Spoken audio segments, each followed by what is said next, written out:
Hi, I'm Dr. John Demartini. You have in your brain two layers, you might say.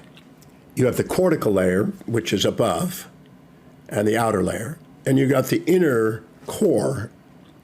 In the analogy of a walnut, you got the shell and the nut.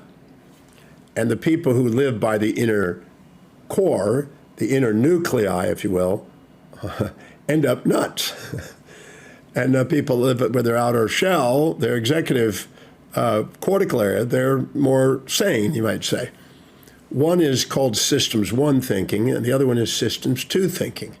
Systems one thinking is for emergencies and survival, and it's sort of like the animal passions and affections, the impulses to seek pleasure and the instincts to avoid pain, and you're an automaton reacting to evoked potentials and stimuli on the outside. And then there's the executive function, the medial prefrontal cortex, where you have reason and you have thrival, not survival. And here you have meaning. You found the mean between the pairs of opposites. The things you seek and avoid, you find that the things you seek have downsides, the thing you avoid have upsides. The executive center, the medial prefrontal cortex, governs the amygdala, the nuclei below, and calms it down and takes it back into balance and brings you back into the mean, the meaning, and the reason. It allows you to have thrival and long-term vision, foresight, not hindsight. The nuclei is a hindsight. You react with impulse, and then you, oops, I think about it afterwards. Where the other one, you foresight it and think beforehand and then act accordingly, proactively. So you can actually live by meaning, or you can live by emotion. And we're all going to have some degree of both, but the ratio of that can determine whether we're stable or unstable in life, and whether or not we have our cortex running us or subcortex running us, or our superconscious and our subconscious, sometimes called. The amygdala and the nuclei inside, the nut part, assigns valency to stimuli and makes you seek and avoid. And so the world outside stimulates you, and you get all these things that intrude your mind and occupy space and time in your mind, the fantasies and nightmares, the pleasures and pains, the philias and phobias, and you basically have all this insomniatic data in the brain, it's noise in the brain, and you can't get a clear signal of the soul, the true you, the authentic you. And so if you don't balance out your perceptions and get back into the meaning in the center, the real you, you're lost as an automaton reacting to all these misperceptions. And you have all these attachments, as the Buddhists say, instead of being in the middle path. The middle path is untouched. It's not distracted. You've extinguished out the passions, the nirvana, and reached a point where you're now stable as a being, as they say. So if we give ourselves permission to prioritize our life and not live by lower priority actions that we've injected from other people, but live by what's really deeply, truly meaningful and inspiring and purposeful to us, and if we live by meaning and purpose according to that highest value, we activate that executive center, that cortical area, the area of the brain that has governance, and we end up having self-mastery, self-actualization, self-governance. We're now executives instead of just automatons.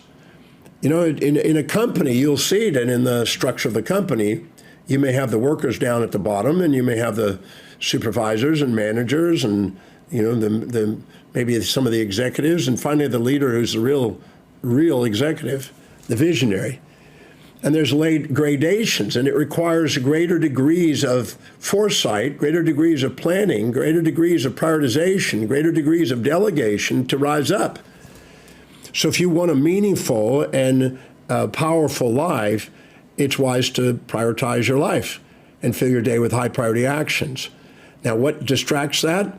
Anything that you infatuate with or resent, anything that you look up to or down on, anything that you judge around you can be a distraction. And if you want to have a meaningful life, you can't let the distractions fool you. You know, you see a very attractive person and you think, oh my God, this one's got more positives and negatives. No, they don't. They got a different set of positives and negatives. Every relationship you've been in, you find it has benefits and drawbacks, positives and negatives. And over time, you eventually see that. There's no, oh, I get a now all positive and no negative. And the same thing in the past. The relationships you've had also taught you something. And they were upsides to things you thought were downsides. Instead of sitting there and having the wisdom of the ages with the aging process and eventually discover that, why not just be aware now and see that it's two sides to life? They're simultaneous. Wilhelm Wundt, the father of experimental psychology, tried to guide people to see that. He said simultaneous contrast is a stable point.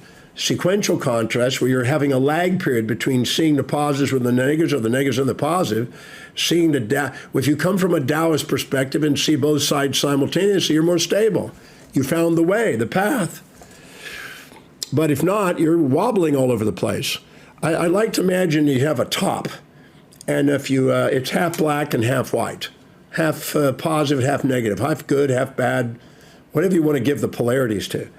And if you spin it really rapidly at infinite speed, it turns gray. And it stands steady and you don't even see it moving. It's not wobbling and uncertain. And but if it slows down, it starts to wobble and precess and slows down further and slows, and eventually it pulls over and falls over to one side or the other. Well, if you want to vibrate on a higher level and see both sides simultaneously and extract out space and time for the mind and be present with both sides, you'll master your game, and you'll end up having more of a empowered life. Because anytime you judge and infatuate or resent somebody, you're disowning parts. You're not seeing the other side that you're ignoring. If you think it's a terrible event, you're not seeing the upsides. If you're seeing it's a terrific event, you're not seeing the downsides. And the same for people.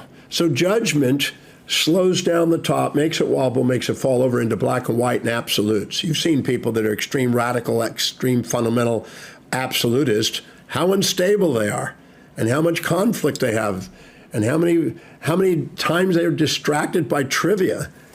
But the people that are able to see both sides simultaneously and have meaning, the mean, and be able to live by purpose and priority, the highest priority in their values, and activate the executive center and bring back reason and a self-actualizing pathway. They're the Taoists that see both sides. They're untouched. They're not distracted. They're present.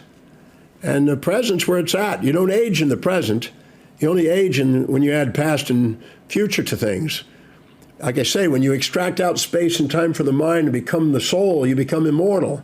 If you add space and time to the soul and become the mind judging, you become mortal. You decide where you want to play. Do you want to leave no legacy and be living by impulse and instinct and immediate gratification and be like an addict and a subject? Or do you want to be somebody who leaves a mark in the world, a legacy in the world, who sees both sides and is extracted out and living in the present moment? I think this is what St. Augustine and many great philosophers have tried to emphasize through the ages. So give yourself permission to be purposeful. Give yourself permission to live with a mission, something that's really priority, that's according to what your values are. On my website, go to the drdemartini.com and go do the value determination process and look at what, it's going to take 30 minutes, it's 13 questions, answer them honestly, and it's going to give you a great insight about what's really important to you. Your life demonstrates what you really value, and sticking to what's really, really, really highest on your value is what stabilizes you, allows you to see both sides. But if you don't, and you try to live in other people's things and live at all the shoulds and ought tos and got tos and have tos and musts and need tos, and you try to live by all the imperatives of all the moral hypocrisies around you and the projections of other people around you, you're going to be scattered and have a chronic fatigue syndrome instead of actually being focused and present and inspired and empowered. So allow yourself to live by meaning. Allow yourself to live with a mission. Allow yourself to prioritize your life. Go online, do the value determination process, or come to the breakthrough experience, where I show people how to master that game. Because I've been doing that program for 37 years, and thousands and thousands of people have come in there and woken up to that realization and given them tools on how to do that. It's not really that complex. In fact, it's almost amazing that people try to sell you the idea it's complex to keep you dependent on them, but the real truth is very simple. It's like investing. People think that it's complex. The brokers in New York want to make you think it's complex, and so they scare you, so you give them their money, so they take your money. Well, the same thing. There's no reason why you can't master your life. It's not that complex. There's a mastery of that. I always say the quality of your life is based on the quality of the questions you ask. And if you ask quality questions that help you extract out the meaning, the purpose, the mission, the vision, the thing that's truly priority to your life, and stick to that, wow, life becomes pretty amazing, and you got more vitality in life, and you got more clarity in life. So just want to take a few moments for that and to share with you, and just know that you have a mission innately inside you based on your own unique set of values, based on the voids of your own experiences, driving you to find meaning and fulfillment in your life. And you have access to that, and you don't have to be distracted by things on the outside, all the impulses and instincts and infatuation, resentments and pleasures and pains and goods and evils and all the dualities around you that distract you. You can become present and purposeful and prioritized and empowered and patient instead of immediate gratifying, and live a very purposeful, meaningful existence.